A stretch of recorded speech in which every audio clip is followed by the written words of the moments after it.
여러분 참 반갑습니다. 국어능력인증시험 토클 강의를 맡게 된 최지평입니다. 여러분과 함께 이제 60여 강에 걸쳐서 국어능력인증시험 강의를 함께 공부하게 될 텐데요. 저도 강의를 참 오래 했습니다만은 이 일이라 생각하기보다는 여러분과 함께 호흡한다는 마음으로 강의를 진행해 보도록 하죠. 자, 먼저 이번 시간은요, 과연 이 강의를 어떻게 할 것인가, 또 국어능력 인증시험이란 무엇인가 간략하게 한번 같이 살펴보고 강의 시작하도록 하겠습니다. 자, 먼저 여러분 칠판 한번 봐주시고요. 자, 제가 이렇게 몇몇 적어봤는데 몇몇이 토클 국어능력 인증시험, 제 이름이 최지평입니다. 그리고 시험 소개 간략히 하기죠. 두 번째는 영역별 출제, 한국언어문화연구원 주최죠. 영역별 출제. 세 번째는 우리 교재의 구성 및 일군에 대한 목차 간략하게 설명하면서 최근의 문제, 한 몇몇 문제 제시하면서 여러분 시작해 보도록 하겠습니다. 자, 먼저 시험 소개 칠판 봐주시면서 또 교재를 지니고 계신 분은 교재를 가지고 연결해도 무관합니다. 자, 먼저 국가공인자격시험입니다. 우리 토클 국어능력 인증시험은 KBS 한국어능력시험과 함께 2009년에 이제 자격증이 나오는 시험이죠. 일반 기술 자격증이나 이런 국가에서 공인 인증을 하는 자격시험이기 때문에 그 자격증이 가진 혜택은 다 부여받습니다. 그리고 문항을 볼 것 같으면 총 90문항, 객관식 80문항, 주관식 10문항, 총점은 200점입니다. 시간은 1교시 60분, 2교시 70분 해서 이렇게 짜여 있고요. 이 총점 200점 가운데 이제 소위 우리 1등급 그림에는요, 보통 180점에서 200점, 얼마 전까지는 185점 이렇게 되어 있는데, 그 가까이 평균 한 90점 이상을 받아줘야 어떻습니까? 바로 1등급이 되는 셈이죠. 그리고 시험 횟수는 순서가 조금 달랐습니다만 지금까지 총 60여 회를 치렀습니다. 연간 6회 시험이 있으니까 여러분 2달 만에 한 번씩 시험이 있다고 생각하시면 돼요. 그렇게 준비를 하면서 연결하시면 될 거고, 자, 시험 소개에 이어서 우리 영역별 출제, 한국언어문화연구원 재단법인이죠. 여기서 주최를 하게 되는데 두 가지로 크게 대비를 했습니다. 먼저 언어기초 영역과 언어기능 영역. 그래서 언어기초 영역에는 어휘, 어법, 어문 규정을 제시했고, 이건 소단원의 영역인 셈이죠. 언어기능 영역에는 듣기, 읽기, 쓰기. 여러분 고등학교에 듣기, 읽기, 쓰기는 각각의 과목명이기도 합니다. 가령 듣기, 말하기는 빠져있죠. 듣기와 말하기 합해서 화법 과목. 그 다음에 읽기는 독서, 제반적인 모든 필기 시험이 사실은 제시문을 읽는 거니까요. 그 다음에 쓰기는 장문, 이렇게 과목명으로 교육과정에 설정되어 있습니다만, 우리 토클 시험에서는 바로 듣기, 읽기, 쓰기 이렇게 소영역으로 구분해서 연결을 하는데, 가만히 이게 빨간 걸로 제가 표기를 해뒀습니다. 그러니까 어휘는 15문항, 주관식이 2문항 이런 셈이에요. 그리고 어법 5문항, 어문 규정 5문항, 도합 25문항인데 2문항이 주관식이다 이런 얘기죠. 그리고 언어 기능에서는 듣기 15문항, 주관식 2문항, 읽기 가장 비중이 높습니다. 그러니까 출제 영역별 소단원 비중이 90문항 가운데 40문항 정도니까 엄청난 비중이죠. 그 중에 이제 한 문항이 뭡니까? 바로 주관식이 되는 셈이고, 쓰기를 보면은 10문항 나오는데 이 쓰기에 어떤 그 독보적인 그와 같은 해석력을 두고 주관식이 5문항 나옵니다. 그래서 주관식 5문항 쓰기에서 그 외에 읽기 1문항, 듣기 2문항, 다음에 어휘 2문항에서 주관식이 총 몇 문항이다? 10문항이 됩니다. 그래서 이 주관식 문제는요, 여러분들 그렇게 어렵게 생각할 것 없어요. 보통 우리가 주관식 문제를 확대하겠다. 왜? 객관식 평가에 비해서 2배 이상의 변별력이 나타나더라. 이런 증명을 통해서 타 영역으로, 그러니까 여기 주관식이 없는 영역도 있지 않습니까? 어법, 어문 규정, 이런 영역으로 소단원으로 확대해 나가겠다 하는 취지가 바로 주체인 한국언어문화연구원의 생각과 취지입니다. 한번 참고하시고요. 자, 이렇게 영역별로 어떤 영역에서 문제가 몇 문항 나오며 주관식으로 어떻게 되어 나오는가 하는 얘기를 드렸고요. 영역. 다음에는 여기 사고 능력. 요즘에 대다수의 시험이 사고 능력을 측정합니다. 국어시험에. 그래서 한간에 시는 보면은 사고 능력만, 생각하는 능력만 지나치게 이렇게 측정을 하니까 자칫 국어 문화적이고 교양적인 지식이 떨어지지 않느냐. 말하자면 김만중에 대한 이해라든지 작가론 또는 작품 구문봉에 대한 이해라든지, 그러니까 작품의 감상력이 아닌 그와 같은 개괄적인 단편 지식이 부족하지 않느냐라는 우려도 없잖아 있긴 합니다. 어쨌든 우리 토클 그 국어 능력이 있는 시험은 이렇게 사고 능력, 이것은 이제 평가 요소예요. 여긴 이런 영역을 시험 치는데 이런 평가 요소를 두겠다. 그러니까 이게 문제를 풀어가는 뭐겠습니까? 일종의 고리죠. 이건 범위고 이런 문제 유형으로 평가를 하겠다라는 뜻입니다. 그래서 사실적 이해 능력, 추론적 이해, 비판적 이해, 창의적 이해.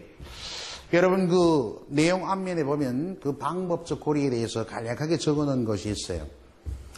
사실적 이해가 되면은 중심 내용을 이해하고 글 또는 말의 구조를 파악하는. 그러니까 내용적 측면과 구조적 측면 이렇게 있죠. 그리고 추론은 추리 상상력 플러스 논리적 사고 능력의 합입니다.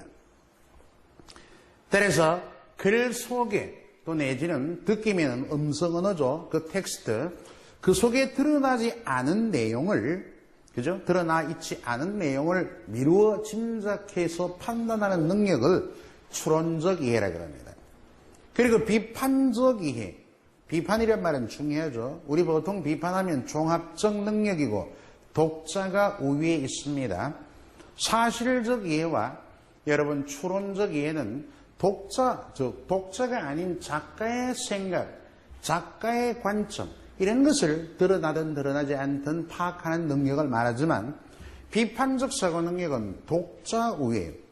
그래서 작가의 의도와 관점을 읽거나 듣고 독자의 입장에서 이걸 파악하는 것을 비판적 이해라고 합니다. 따라서 글 전체에 대한 독자 입장에서 평가를 어떻게 내리느냐, 이런 과정에 대해서 많이 묻습니다. 그래서 주로 문제 제기라든지 반론 제기, 글을 읽고 또는 듣고 난 반응, 이런 것들이 구체적인 문제로 제시되죠. 자, 다음에 여러분 여기 창의입니다. 창의. 자, 그러면 창의적 이해는 뭐냐? 소위 이제 정보에 대한 평가 능력과 그리고 독자의 그와 같은 이해 능력, 판단 능력, 여기까지가 비판적 사고 아니겠습니까? 그래서 이런 모든 것들을 종합해서 효율적이고 창조적인 발화, 말하기라든지 또는 쓰기 능력을 평가하는 겁니다. 보통 여기 보면은 쓰기 능력 하면 창의에서 뭐가 되겠습니까? 바로 주관식 문제가 대표적인 창의적 이해의 문제 유형이라 볼 수 있죠. 자, 그리고 이제 제가 이것과 더불어서 이제 교재의 구성, 우리 교재. 여러분 교재 한번 다들 가지고 계시죠? 한번 보세요. 교재를 보시면은 2014년 판입니다. 물론 개정판이고요. 국가공인자격시험에서 기본 이론 및 실전 문제 이렇게 되어 있고 두 권으로 구성이 되어 있습니다. 따라서 1권은 지금 우리 언어문화연구원에서 얘기하는 언어기초 영역이 연결이 되어 있고요. 2권은 언어기능 영역으로 이렇게 한번 짰습니다. 구성을 했고요. 여러분 뒤쪽에 보시면은 이 책의 차례 부분이 있습니다. 이 책의 차례. 그래서 이 책의 차례 쭉 한번 큰 거시적인 연결론에서는 1장 어휘, 다음에 2장 어법, 3장 어문규정 이렇게 되어 있어요. 자, 그래서 세부적으로 조금 더 살펴보면서 얘기를 걸고자 하는데, 여기 보시면은 여러분 1장, 그죠? 여기 1장이 어휘입니다. 사실 국어학습의 가장 중요한 기초 밑절미라면 어휘 능력이 출중해야 합니다. 우리 국어의 어휘는 단어들은 16만여 개 됩니다. 그래서 어휘의 구성은 고유어, 한자어, 외래어, 기타인데 이 중에 한자어가 반이 넘습니다. 뭐 60%, 70% 가까이 되죠. 자, 그래서 이런 어휘 영역에서는 1절의 단어의 사전적 의미, 그러니까 본래 의미, 사전적 의미, 흔히들 지시적 의미라고 하죠. 여기서 이제 단어의 문맥적 의미 2절로 되어 있죠.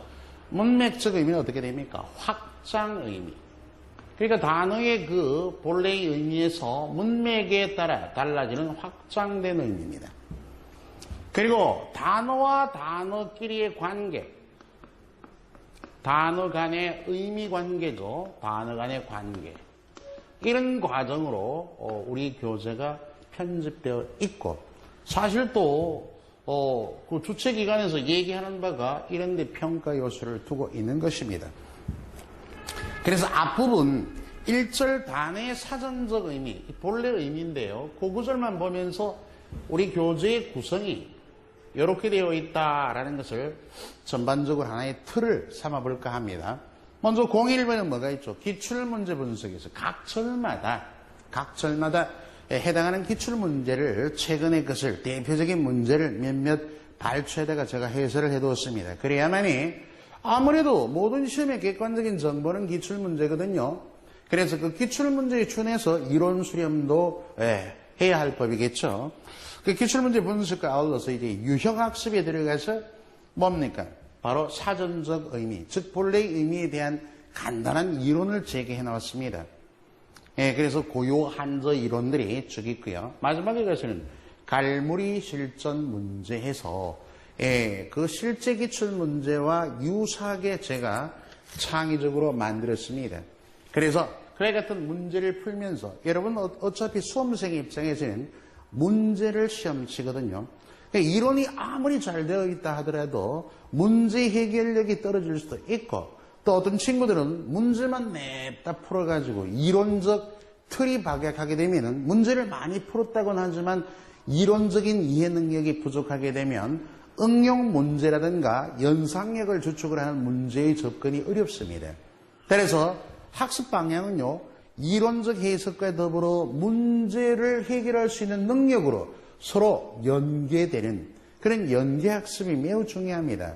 물론 각 절마다 제가 그렇게 연계학습이 될 수 있도록 여러분의 실력이 충분히 향상되어서 잘 이해가 안 되는 문제도 쉽게 아주 자연스럽게 풀릴 수 있도록 그렇게 학습을 할 것입니다.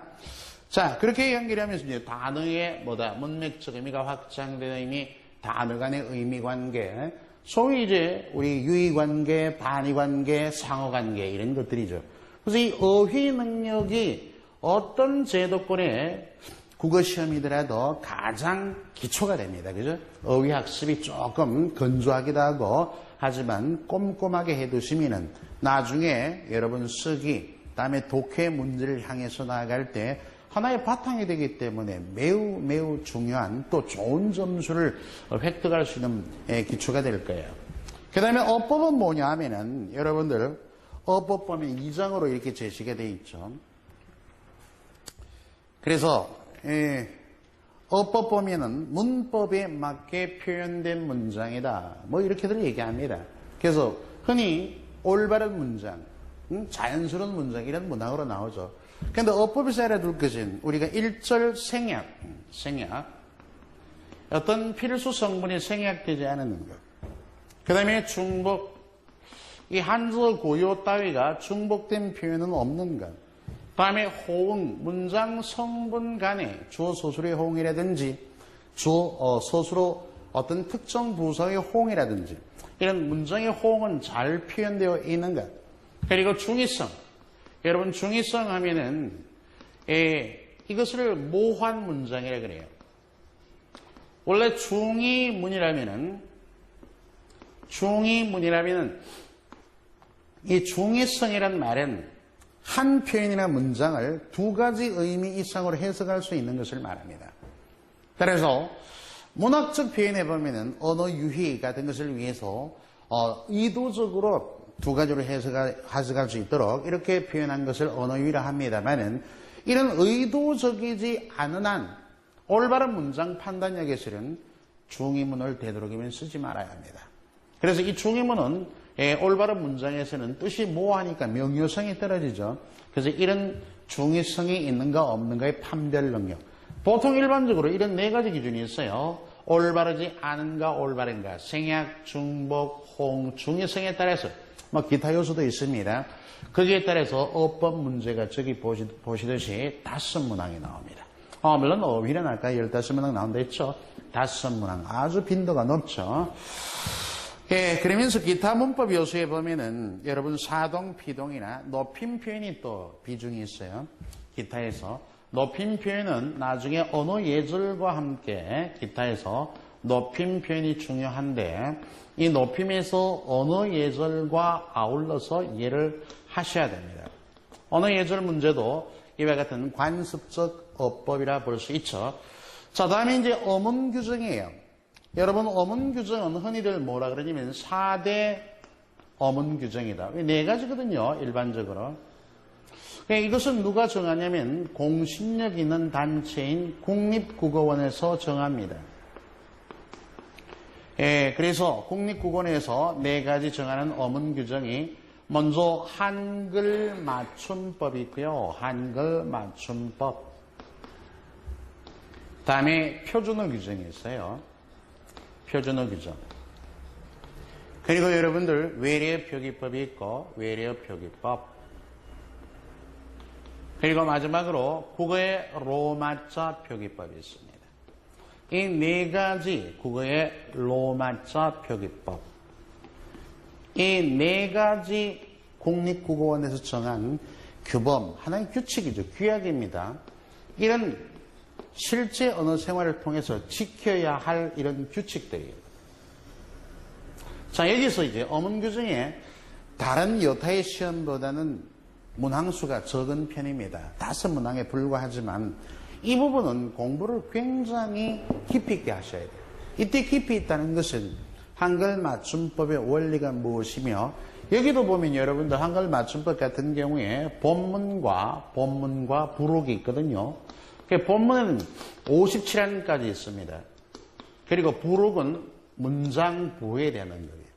그래서 각각의 57항까지 항을 연결하면서 암기가 아니라 이해하면서 적용되는 단어들에 대해서 구체적으로 이해하고 계셔야 됩니다. 표기의 원칙이죠.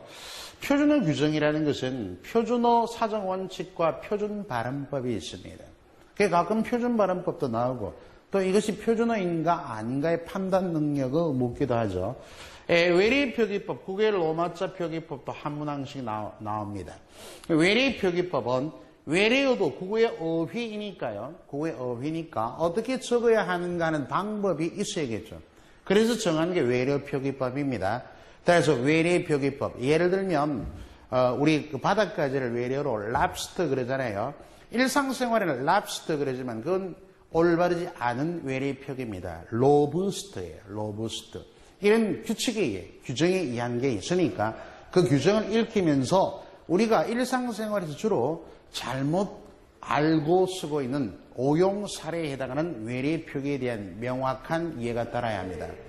그리고 국어의 로마자 표기는 국제시대에 우리 국어의 어휘를 어떻게 로마자로 표기하는 능력을 말해요. 이것은 한 1시간 정도 정확하게 수업하면 완벽하게 맞출 수 있는 구절입니다. 자, 이렇게 네 가지 4대 규범에 대한 이해를 충분히 하셔야 문항 5개도 아울러 마침과 동시에 어떻습니까? 언어 생활의 원활성을 위해서 우리가 이런 부분은 정확하게 학습할 필요가 있죠.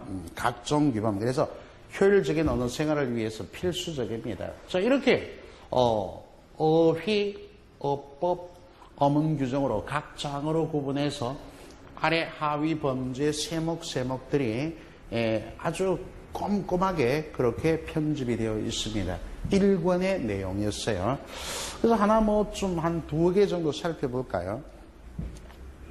여러분들 여기 가령 어휘 같은 경우에 52회 문제 가운데 뭐가 나오냐면은 뭐 몇몇 나왔습니다. 한자 성어의 문제, 어휘 같은 경우에 물론 고요 문제도 나옵니다.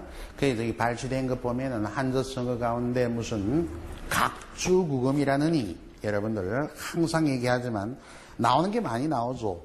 우도할개, 한단지보, 타산지석 이런 것들이 나왔어요. 그러니까 타산지석이 답이 되어 있거든요. 그러니까 여러분 나중에 공부할 때 타산지석이라는 것은 남의 산의 돌이라는 뜻으로 남의 결함이나 부정적인 요소를 내 학문이나 덕행을 닦는 데 번복으로 삼다. 이런 기본적인 뜻으로부터 문맥에 적절하게 연결할 수 있는 능력이 되셔야 합니다. 또 뭐 속담 같은 경우에도 소 잡는데 뭐다? 닭 잡는데 소를 쓸 필요해. 소칼을 쓸 필요가 없다. 이게 바로 우도할개거든요.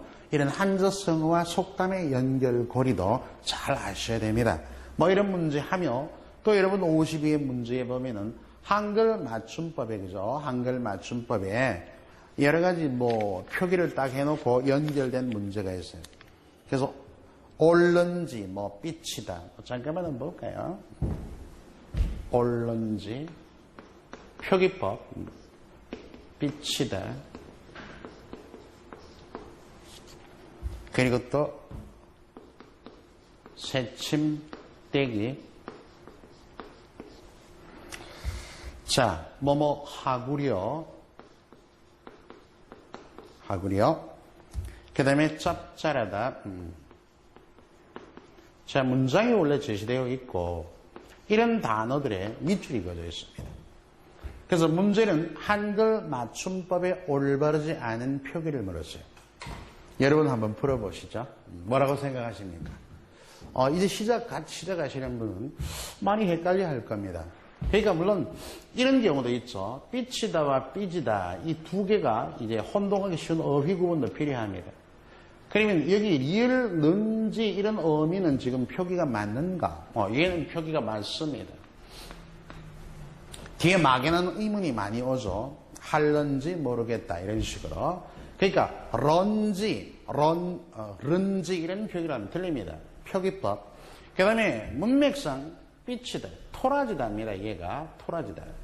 흔히 토라지고 성이 나서 조금 이렇게 불쾌해 있는 표현을 두고 삐지다 그러죠. 삐지다 아닙니다. 이 두 개 삐지다는 비스듬히 자르다, 무 따위 같은 것 있죠. 이렇게 칼로 삐지다 그러고 성이 나서 토라지다는 삐치다.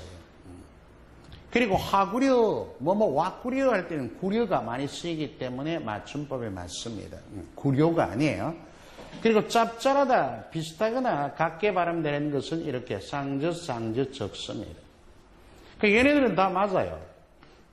근데 뭐가 틀리냐면 여기 새침떼기, 발음은 떼기로 발음이 되지만 떼기로 써서도 안 됩니다. 여기 전미사 표기가 틀렸어요. 그래서 얘가 답이었죠. 어떻게 쓴다? 새침, 자, 떼기로 발음되지만 디귿의 어이로 새침떼기. 이렇게 어떻습니까? 바로 표기하는 게 한글 맞춤법에 맞기 때문에 이런 사안들의 재반 지식을 알고 계셔야 새침떼기가 한글 맞춤법에 틀렸다 하는 것을 이해하시겠죠. 자, 그렇게 실제 문제를 보면서 여러분들이 많이 헷갈려고 하는 것들을 저와 함께 수업을 하면서 하나하나 그리고 수업하는 과정 속에서 이것이 몇 회 문제였다. 이것이 실제 문제였다. 또 문제로 나올 법직한 다른 제도권 시험에 많이 나왔던 빈출됐던 이런 유형을 정리를 해서 함께 수업할 요량입니다. 그러다 보면 이론뿐만이 아니라 문제에 대한 해결력도 충분히 아울러질 수 있는 그런 학업 성취도와 능력을 갖추시게 될 겁니다. 자, 이래서 1권 간단하게 한번 여러분과 함께 어떻게 학습할 것이다와 더불어 1권에 대한 구성 및 그죠? 그 목차를 간략하게 살펴봤습니다. 여러분 어떠셨는지 모르지만 여기 토클 국어능력 인증시험은요. 아울렀듯이 국가공인자격시험이면서 또 여러 군데 혜택이 많이 주어지죠. 말하자면 특목고, 자사고, 대학 다음에 취업 승진의 평가 자료, 그 외에도 치약 교육 전문 시험, 미트리트 그러죠. 또 여러분들 13년부터 독학사 학점은행에도 학점으로 인정되었습니다. 그래서 대부분의 언론사 시험이라든지 이런 여타의 시험들이 대부분 토클 시험이나 KBS 한국어 능력 시험과 같은 국가 자격증 그리고 그 점수를 인증하고 요구를 합니다. 그러니까 여러분들이 우리 한국어를 공부하는 모국어 토박이 화자이지 않습니까? 여기에 대해서 우리 요즘 스펙 그러는데 여기에 대해서도 자격증을 따두셔서 현실적으로 자기가 준비하는 시험 또는 내지는 가고자 하는 거와 같은 상급 학교 또는 취업지 여기에서 혜택을 보기 바라고 아울러 국어에 대한 폭넓은 이해 사랑으로 원활한 언어 생활을 영위해 가기 바랍니다.